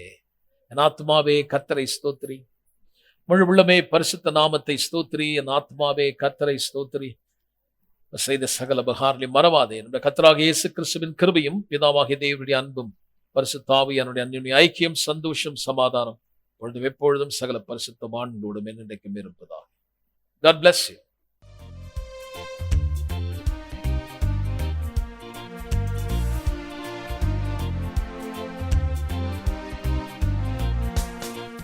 உன்னை ஆசீர்வதித்தேன், உன்னை மேன்மைப்படுத்துவேன். உன்னை ஆசீர்வதித்தேன், உன்னை மேன்மைப்படுத்துவேன். உன் எல்லையை நீ விரிவாக்கு, உன் கயிறுகளை நீளமாக்கு, உன் கூடாரத்தை விசாலமாக்கு. அதை தடை செய்யாதே,